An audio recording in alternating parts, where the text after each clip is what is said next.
오늘은 지난주에 이어서 바울이 3차 전도 여행을 마무리하고 예루살렘으로 올라가는 그때 있었던 사건의 내용으로 오늘 말씀을 전하도록 하겠습니다. 지난주 우리는 바울이 결박과 환란이 기다리는 예루살렘으로 올라가는 길에서 들리는 곳마다 형제들과 성도의 교제를 나누기를 힘쓰는 그런 모습을 살폈습니다. 두루에서 만난 형제들과는 불과 일주일간의 교제에 불과했지만 바울과 3년간 같이 동역했던 이 에베소 장로들이 바울을 대하는 모습과 다르지 않은 모습을 보였음을 우리가 확인했고, 또 가이사랴에 가서는 빌립과 교제하는 것을 우리가 보았습니다. 스데반을 죽인 장본인이나 마찬가지인 바울이기 때문에 스데반과 함께 일곱 집사로 세움받았었던 빌립의 입장에서 바울은 원수나 마찬가지였을 것인데, 그럼에도 이제는 주의 나라를 위하여서 함께 동역하는 동역자라는 그 사실 안에서 이 바울과 빌립 역시도 또 그 원수되었던 관계도 다 뛰어넘어서 성도의 교제를 나누고 있는 모습을 우리가 확인을 했었습니다. 오늘날 교회 안에서 또 성도들 안에서 참으로 회복되어야 할 모습입니다. 세상이 말하는 친교와는 차원이 다른 그런 성도의 교제, 함께 보는 시간과 경험을 다 뛰어넘고 상대방과 자신이 얼마나 잘 어울리고 잘 맞는지 그런 것이 문제되지 않고, 때로는 원수되었던 그런 감정까지도 다 넘어서서 한 하나님을 믿는 믿음 안에서 동일한 신앙 고백 안에서 서로와 하나됨을 이루는 그런 성도의 교제가 회복되어야 한다는 것입니다. 오늘은 지난주에 이어서 성도의 교제와 더불어 교회 공동체 안에서만 경험할 수 있는 또 하나의 소중한 것, 성령의 인도하심을 받는다는 측면에 대하여서 함께 살피도록 하겠습니다. 바울은 앞서 20장에서 에베소 장로들에게 설교할 때 성령께서 자기에게 예루살렘에서는 그 결박과 환란이 기다리고 있다라는, 그 성령께서 그러한 메시지를 주셨다라는 고백을 했습니다. 그리고 자신은 그 성령에 매여서 이제 예루살렘으로 간다라고 말했습니다. 그러니까 바울은 성령의 인도하심을 강하게 경험하는 가운데 지금 예루살렘에까지 가고 있다는 것입니다. 그런데 오늘 본문을 보면 바울만 이렇게 성령의 강한 메시지를 받은 것은 아니지요. 바울이 예루살렘으로 가는 길에 들린 이 두로에서 만난 성도들, 일주일간 바울과 교제했던 이 두로의 성도들 역시 어떠했습니까? 우리 4절을 같이 한번 읽어보겠습니다. 오늘 본문은 4절입니다. 시작. 제자들을 찾아 거기서 성령의 감동으로 바울더러 예루살렘에 들어가지 말라 하더라. 두로에서 만났던 이 제자들도 어땠답니까? 성령의 감동을 받아서 예루살렘으로 가는 바울을 말렸다고 합니다. 이들도 동일한 성령의 메시지를 받았다는 것 아니겠습니까? 예루살렘에는 결박과 환란이 기다리고 있다. 두로에 있는 이 성도들 역시 성령의 감동을 받아서 성령의 뜻을 좇는 자들이었습니다.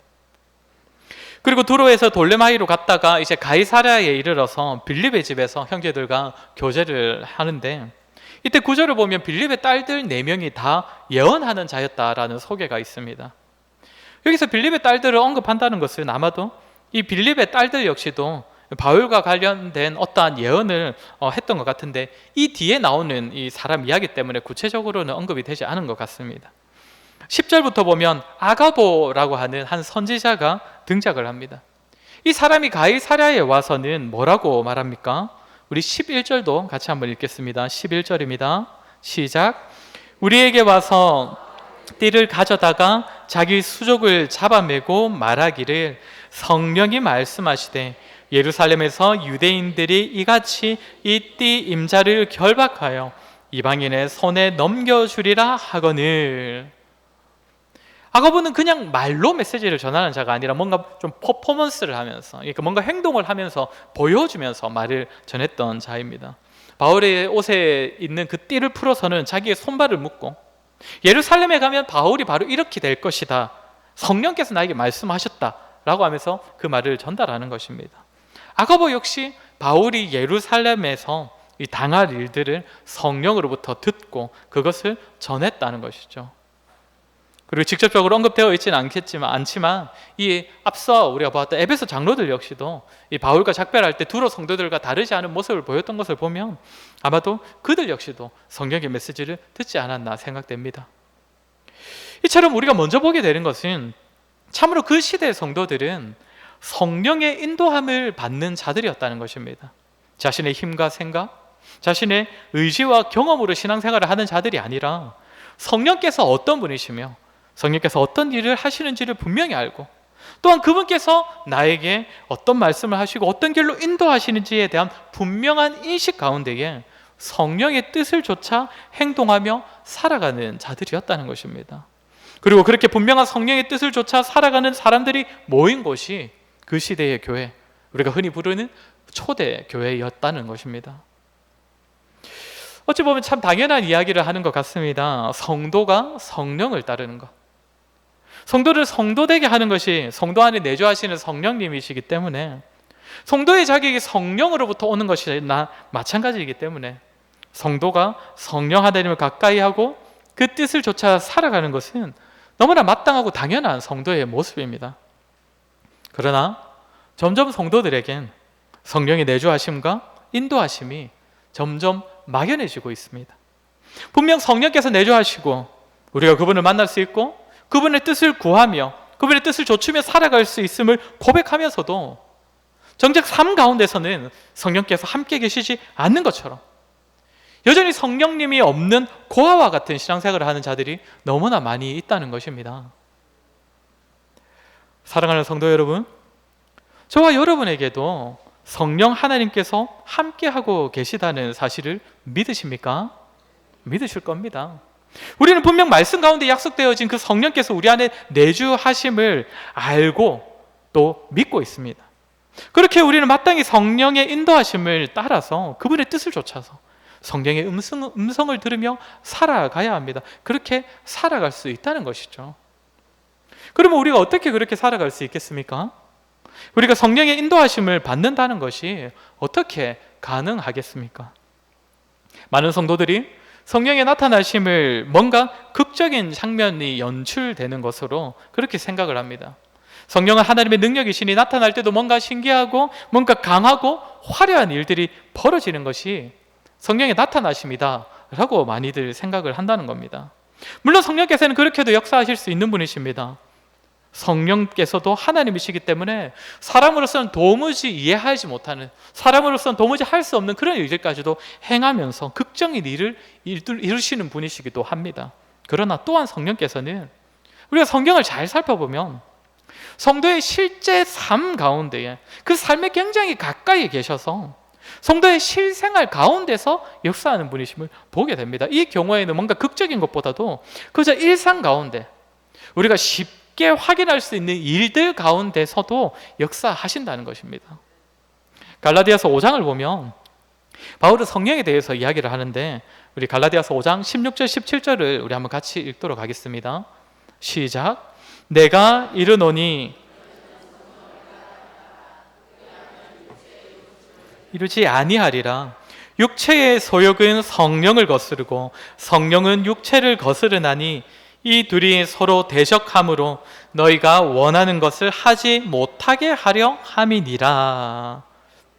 우리가 잘 아는 말씀이십니다. 사람 속에는 육체의 소욕이 있고 또 그와 대립하는, 그와 대적하는 성령께서 함께 계시다고 합니다. 사실 우리가 살아가면서 많이 느끼는 부분 아닙니까? 진짜를 선한 양심으로 자극하시고 또 이끄시는 성령님과 또 우리 육신에 제약된 본성들이 막 같이 공존하고 있기 때문에 때로는 우리가 갈등하고 또 그 갈등하는 것 때문에 우리가 참 괴로워하고. 그런데 그때의 바울은 어떻게 하라고 가르칩니까? 그 싸움이 끝나기를 기다리라고 합니까? 기다리다 보면 알아서 성령께서 이기게 하실 것이다 라고 합니까? 16절 처음에 하는 말이 무엇이었습니까? 너희는 성령에 따라 행하라. 우리 안에서 일어나는 그 영적 전쟁, 육신의 소욕과 성령의 다툼은 우리 인생에 있어서 계속될 것인데 그때 우리는 성령을 따라 행하여야 한다는 것입니다. 두 소욕이 부딪힐 때에 성령을 따르라. 그리고 바울이 이 가르침에 이어서 하는 내용이 무엇이냐면 육신의 소욕을 따르는 대표적인 모습 15가지를 말하고 또 그 다음에 바로 우리가 잘 아는 성령의 열매 9가지를 바로 가르쳐줍니다.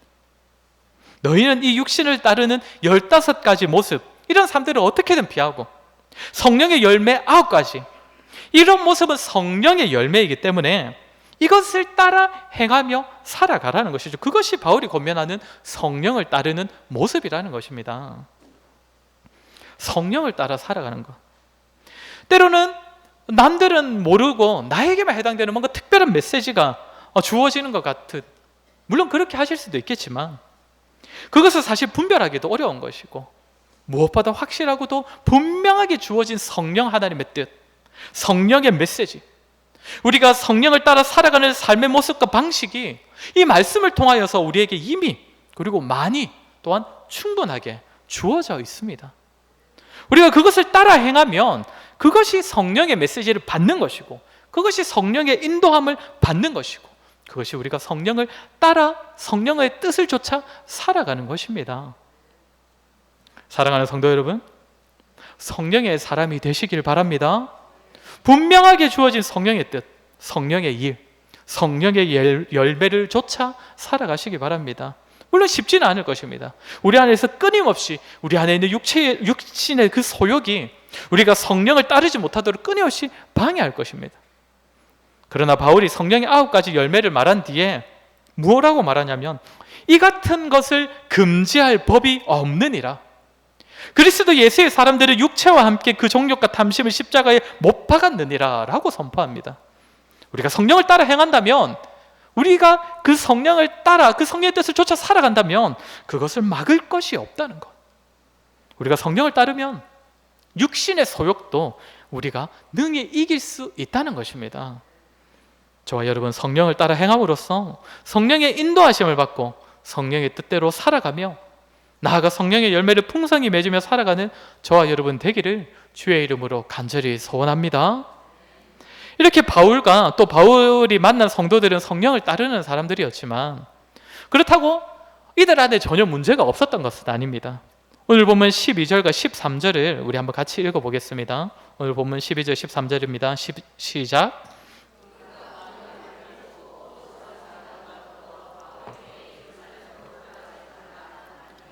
바울이 대답하되, 여러분이 어찌하여 울어 내 마음을 상하게 하느냐? 나는 주 예수의 이름을 위하여 결박당할 뿐 아니라 예루살렘에서 죽을 것도 각오하였노라 하니. 12절에서 말하는 우리는 누구겠습니까? 사도행전의 저자인 누가와 그 누가를 포함하여서 바울과 전도여행을 같이 다닌 자들, 그리고 또 3차 전도여행을 마치고 돌아오는 길에 함께 하였던 이 각 이방 교회의 대표자들, 이 사람들이 다 포함되어 있을 것입니다. 그런데 이들이 뭐라고 합니까? 바울에게 예루살렘으로 올라가지 말라, 그렇게 말을 하는 겁니다. 이전에 에베소 장로들도 바울이 예루살렘으로 올라간다는 것을 듣고 눈물을 흘렸고, 도로의 성도들 역시도 성령의 감동을 받아서 했던 말은 바울에게 예루살렘으로 가지 말라라는 메시지였습니다. 이제 아가보가 퍼포먼스까지 벌여가면서 반드시 이런 결박을 당할 것이다 라고 예언을 합니다. 아가보는 이전에도 한번 등장을 했던 사람입니다. 예루살렘에 있었던 큰 흉년을 미리 이렇게 예언했던 사람으로, 이미 예언하는 것으로 유명한 사람입니다. 그런 사람까지도 바울이 예루살렘으로 가면 어떻게 될 것인지를 말을 하니까 이제는 바울과 함께했던 이 일행들도 바울을 말리고 있는 것입니다. 이때까지 바울과 전도 여행을 함께하면서 바울의 여정을 옆에서 가까이에서 지켜본 사람들까지도 바울의 그 길을 막고 있는 것입니다. 그러자 바울이 뭐라고 합니까? 여러분이 어찌하여 울어 내 마음을 상하게 하느냐? 여기서 마음이 상했다는 것은 이 상처를 받았다, 화가 났다, 이런 의미가 아니라 내 마음을 약하게 만든다. 나는 예루살렘으로 가서 죽을 것까지도 각오하였는데 왜 당신들은 나를 말리고 또 나를 위해 눈물을 흘려서 자꾸만 내 마음을 약하게 하느냐 라는 말을 하는 겁니다. 그러니까 지금 사실 바울도 그리고 다른 사람들도 성령의 인도하심을 받고 있는데 이들이 지금 의견이 부딪힌 것입니다. 예루살렘으로 가야 한다? 아니, 가지 말아야 한다. 지금 왜 이런 갈등이 일어나고 있습니까? 누구는 인간의 말을 하고 있고 누구는 성령의 음성을 들은 말을 하고 있기 때문입니까? 그렇지 않습니다. 모두가 성령의 감동을 받고선 다 자기 나름대로 그 양심에 따라서 정직한 말들을 하고 있습니다. 하나님 앞에서 선한 양심으로 자기 의견을 내고 있는 것입니다. 차이는 무엇입니까? 동일한 그 성령의 감동을 받고 동일한 성령의 메시지를 받았지만 차이는 해석의 차이죠. 단지 바울이 믿음이 더 좋아서 고난이 있어도 예루살렘으로 가겠다 한 것이고, 다른 사람은 바울보다 믿음이 없었기 때문에 그 고난을 피하라고 한 것이 아니라 예루살렘으로 가면 결박과 환란이 있을 것이라는 그 동일한 메시지를 들은 사람들 중에 누군가는 그래도 가야 한다, 그래도 거기 가서도 할 것은 해야 한다 라는 말을 하는 사람이 있었던 것이고, 물론 바울 한 명이었지만 또 누군가는 아니다, 아직 바울은 잡혀서는 안 된다, 주의 나라를 위하여, 복음을 위하여 얼마나 할 일이 많은 사람이냐, 그러니 이 사람은 아직 잡히면 안 되니까 예루살렘으로 가면 안 된다, 이 말을 했던 겁니다. 그렇게 오늘 본문이 말해주는 것은 사실상 누구의 판단이 더 옳다, 누구의 판단이 더 믿음 좋은 판단이다 라는 그 말을 하는 것이 아니라, 동일하게 성령을 따르는 성도들 안에서도 이런 일들이 얼마든지 일어날 수 있음을 보여주는 것입니다. 실제로 오늘날 교회 안에서도 흔하게 일어나고 있는 일 아닙니까? 교회 안에서 갈등을 빚고 교회 안에서 부딪히는 사람들은 어떤 사람들입니까? 사실상 다 하나님과 공동체를 위한 열심을 가진 사람들이 꼭 부딪힙니다. 각자가 하나님 앞에서 바른 양심을 가지고 또 성령의 뜻을 구하면서 섬기다가 때로는 의견이 안 맞거나 부딪히면 사실 이 열심을 가진 사람들이 더 세게 부딪히지요. 내가 기도하면서, 내가 성령의 뜻을 구해가면서 이렇게 열심히 섬기고 있는데 그런 자신과 의견이 다른 사람들이 나타나면 마치 하나님의 일을 방해하는 것처럼 받아들여가지고 더 고집을 부리고 더 흥분하며 싸우기도 하는 것이죠. 어쩌보면 참 교회의 안타까운 모습 중 하나입니다. 다 같이 열심을 가진 것이고 다 같이 하나님 앞에서 잘해보겠다고 그런 마음을 먹은 것인데, 전에 제가 한번 말씀드렸던 것인데, 제가 예전에 있었던 교회에서는 교회 야유회 갈 때에 거기서 먹을 삼겹살을 잘라가야 되느냐 그냥 가져가고 가서 자를 것이냐 가지고도 한참 언성이 높아졌던 것을 제가 아직도 기억이 납니다. 이처럼 모두가 성령의 인도함을 받고 성령을 따라 일하여도 부딪히는 일이 발생할 수도 있는데, 이때에 어떤 모습이 성숙한 공동체의 모습이겠습니까? 14절을 읽어보겠습니다. 14절입니다. 시작. 그가 권함을 받지 아니하므로 그쳤노라. 바울이 당신들이 나를 그렇게 다 말리고 나를 위해서 울어도 나는 한사코, 나는 끝까지 예루살렘을 가야 되겠다 라고 하니 바울을 말리던 사람들이 뭐라고 합니까? 주의 뜻대로 이루어지이다 하고 그쳤더라. 이 말은 될 대로 되라는 말이 아니겠죠. 우리는 당신 분명히 말렸다, 분명히 말렸는데 가가지고 당신이 그렇게 고난당하고 결박당하면 그건 뭐 우리는 아무 책임 못 진다, 우리는 분명히 말렸다, 그런 말이 아닙니다. 하나님의 뜻 앞에서 우리의 판단을 내려놓겠다는 것입니다. 가는 게 옳다, 가지 않는 것이 옳다, 이런 판단 다 내려놓겠다. 그저 당신의 선택 가운데에서 하나님의 뜻이 이루어지기를 바랍니다, 이런 의미입니다. 그러니까 내가 비록 성령의 뜻을 좇아서 하나님 앞에서 내가 선한 양심을 가지고 열심을 내었어도 그것이 부딪혔을 때에 나의 고집을 부리지 않겠다는 것입니다. 오직 하나님의 뜻이 이루어지기를 바라는 마음으로 내 판단과 내 생각과 내 고집은 내려놓겠다는 것이죠. 그리고 여기서 한 걸음 더 나아가 또한 성숙한 모습도 볼 수 있는데, 15절을 보시면 이 15절부터 보면 이 여러 날 후에 여장을 꾸려 예루살렘으로 올라갈새 가이사랴의 몇 제자가 함께 가며, 예루살렘으로 올라가는 길을 막았던 사람들 중에서 예루살렘으로 가는 그 바울의 여정에 동행하는 자들이 있었다는 겁니다. 바울의 앞날이 분명 결박과 환란이 있을 것이다, 이 분명한 메시지를 받았다면 사실 바울과 함께 가는 사람들도 그런 결박과 환란에서 자유롭지 못한 것인데, 그럼에도 이 바울의 길에 바울을 말렸던 사람들 중에서 거기까지도 따라가는 사람들이 있었다는 겁니다. 다른 생각을 가졌다고 해서, 나와 갈등이 있었다고 해서 그저 바울을 홀로 보내는 것이 아니라 이제는 바울이 정한 그 길에 기꺼이 동력자가 되어서 그와 동행하고 있다는 것입니다. 이것이 성령을 따르는 성도의 공동체가 지녀야 할 또 하나의 성숙한 모습이라는 겁니다. 예전에 제가 참석해본 어느 회의에서 분명히 회의를 하고 있는데 아무도 의견을 내지 않고 있는 것을 보았던 적이 있습니다. 왜 그런 거 했더니 의견을 내면 의견을 내는 사람이 다 책임지고 알아서 해야 되기 때문에 아무도 의견을 내지 않고 있는 겁니다. 그러니까 그 공동체는 사실 별로 열심히 없는 것도 문제였지만 자기 의견과 다른 의견을 낸 사람에게는 협력하지 않겠다, 내 의견이 아니고 저 사람 의견 내려면 난 동력하지 않겠다 하는 그 모습이 더 큰 문제였습니다. 이것은 성령을 따르는 공동체답지 않은 모습이기 때문입니다. 사랑하는 성도 여러분, 우리가 함께 오래 신앙생활을 하다 보면 왜 부딪힐 일이 없겠습니까? 우리가 가진 부패하는 본성 때문에 악하고 이기적인 모습들끼리 부딪힐 때가 분명히 있을 것이고, 또 하나님 앞에서의 선한 양심과 성령을 따르는 열심을 가졌더라도 부딪히고 갈등을 겪을 일이 반드시 있을 것입니다. 그때 우리는 나의 열심과 나의 경험과 나의 방식을 고집하지 말아야 합니다. 우리는 오직 하나님의 뜻이 이루어지기를 원합니다. 그런 마음을 가지되 내 방식을 통하여서 하나님의 뜻이 이루어지기를 바랍니다가 아니라 나와 다른 의견을 가진 저 사람의 의견과 저 사람의 생각과 저 방식을 통하여서라도 얼마든지 하나님의 뜻이 이루어질 수 있다는 생각을 가지고 때로는 내 생각과 내 의견을 양보할 뿐만 아니라 저 사람이 내어놓은 그 의견에는 내 것을 다 버리고 나 역시 거기에 동참하여서 함께 힘을 실어줄 수 있는 그런 모습이 되어야 한다는 것입니다. 이것이 공동체의 성숙한 모습이라는 것이죠. 공동체의 리더된 자들이 정말 조심해야 될 모습 아니겠습니까?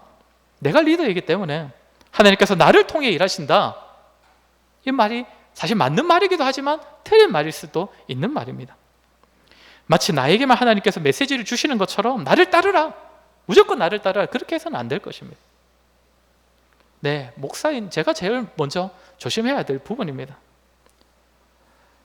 사실 저는 담임 목사로서 이 참 부담스러운 말 중 하나가 무엇이냐면, 목사님의 목회 방침대로 하십시오 라는 말이 상당히 무섭고 또 참 부담이 되는 말입니다. 제가 잘 모르는 분야가 얼마나 많은데, 아직 뭐 방침 그런 거 생각도 안 한 부분들이 얼마나 많은데 목사님 방침대로 하십시오. 제가 볼 때는 저보다 훨씬 뛰어난 성령의 사람들이 여기 많이 계신데 오히려 저보다 그분들의 생각과 그분들의 의견을 따르는 것이 더 낫겠다 싶을 때가 너무나 많거든요. 그런데 저에게 너무 많은 결정권과 또 무게를 주시니까 때로는 부담이 되기도 합니다. 사실 더 부담되는 것은 뭐냐면, 더 불안한 것은 제가 또 하자고 하면 무조건 또 따라 주실 것 같아가지고 우리 교회가 또 그런 분위기라서 그것 또한 또 불안하기도 합니다. 아무튼 목사도 당해도 직분자도 연장자라도 진리가 아닌 부분에 대하여서는 우리가 항상 다른 사람의 생각에 우리의 마음이 열려 있어야 합니다. 바울은 성령의 열매 마지막 부분에서 이런 경고를 합니다. 헛된 영광을 구하여 서로 노엽게 하거나 서로 투기하지 말지니라. 성령을 따르고 있지만 자기 자신을 위하여 따르고 성령의 열매를 맺으면서도 다른 사람을 이기려는 그런 마음이 있다면 잘못되었다는 것이죠. 저와 여러분, 우리 교회가 다른 사람과 동력하기를 기뻐하되 내 생각과 내 고집을 내려놓고 다른 사람의 의견과 방식에 기꺼이 동력하는 모습으로 세워지기를 간절히 소원합니다. 우리 마지막으로 짧게 하나만 더 말씀드릴 것은, 이렇게 바울 공동체에 있었던 이 갈등, 이 부딪힘이 오히려 바울에게는 유익이 되었을 것이라는 말입니다. 바울은 사람들이 자신을 말리는 것을 보면서 내 마음이 약해졌다라고 말을 했습니다. 원어를 살피면 마치 빨래 방망이를 두드리듯이 계속 톡톡톡톡 이렇게 두드려서 그가 가진 마음과 각오를 계속적으로 두드려 놓는 그런 모습들을 말합니다.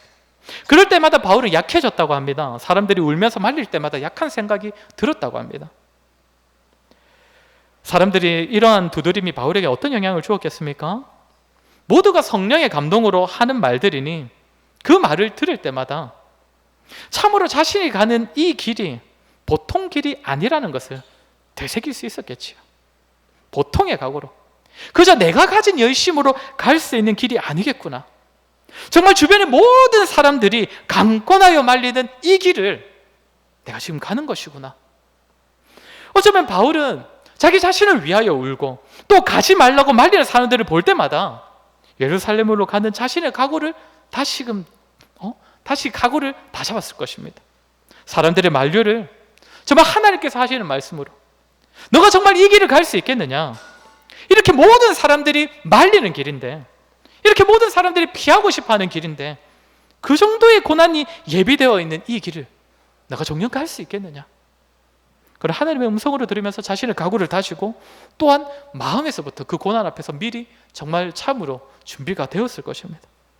그렇게 사람들의 그런 말들은 바울을 약하게 하는 말들이기도 했겠지만, 고난의 때를 미리 준비하는 그런 마음을 다시금 붙잡는 시간들, 고난의 길을 어쩌면 가고 있는 그 바울을 위한 하나님의 배려라고도 볼 수 있는 것이죠.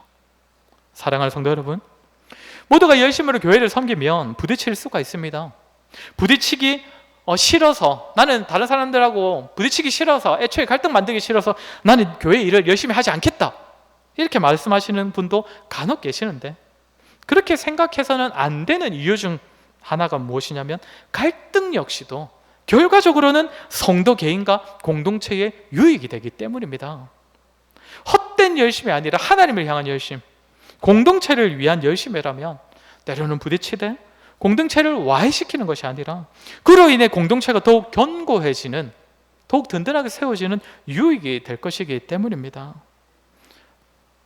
우리는 부딪힐 때에, 갈등이 있을 때에 조금 더 마음을 열어서 먼저는 상대방의 열심을 이해하고, 때로는 부딪히는 일들, 갈등을 통해서라도 하나님께서 나에게 깨닫게 해주시는 것이 있고 우리 공동체를 더욱 자라게 하신다, 그런 사실이 우리가 확신하면서 우리가 그런 갈등의 때를 참 지혜롭게 잘 보낼 수 있어야 할 것입니다.